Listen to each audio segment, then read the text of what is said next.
Hakem, and Yeah. I'm curious, what's the reaction there in Cleveland to all the other moves made by all these other contenders, and Cleveland really hasn't done much? So the situation, I talked with one of my friends, Brian Windhorst, last night, and he kind of broke it down for me because I was just as curious as why they're not making any moves, and it has to do with money, and we all knew that. But in a dollars and cents situation, every time that they sign a guy, it's going to cost them $27 million in luxury tax.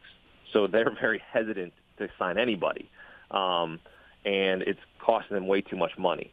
Like, to me, the Jose Calderon signing was a huge, like, what? What are we doing? Mm-hmm. The guy's going to be 36. He's not a very good point guard at all. You basically sign an older version of Kyle Korver, which I didn't understand that move. I'm not a fan of the move. To me, it was kind of a questionable move. But they're not making a move because they don't have money and they don't have any flexibility. I mean, draft picks, they don't have anything to offer to anybody.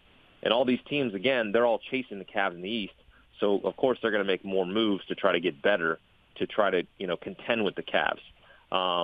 And to me, at this point, I don't think they're going to do anything more. They might sign one more guy, maybe a Jamal Crawford, or they might try to go out and, get a guy like Jonas Jerebko. But, I don't know if they want to get him. He kind of ruffled their feathers in the Eastern Conference Finals. But, we'll see.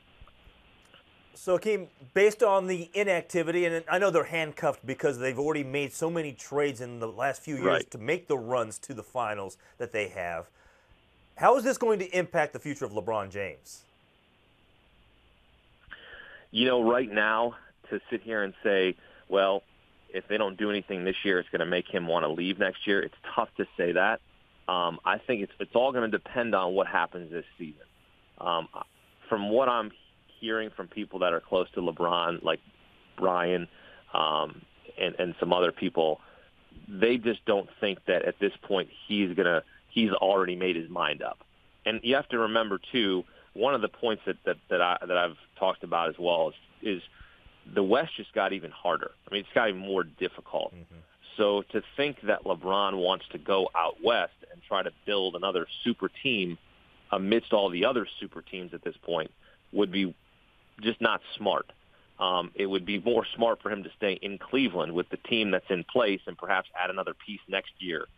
But for him to try to leave and go, let's say, to Los Angeles and build a team with the Lakers, and let's say he teams up with Paul George and Lonzo Ball and maybe some other young prospects, that's going to take some time. It's just not like you just throw some all-stars together and they're going to go to the NBA championship and win it.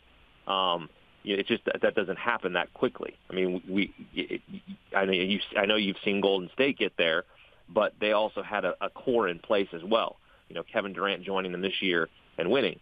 I just think that it would be too difficult at this point for him to go to the West and try to win. I think it makes it a smarter decision to stay in Cleveland and try to win here than to go out west.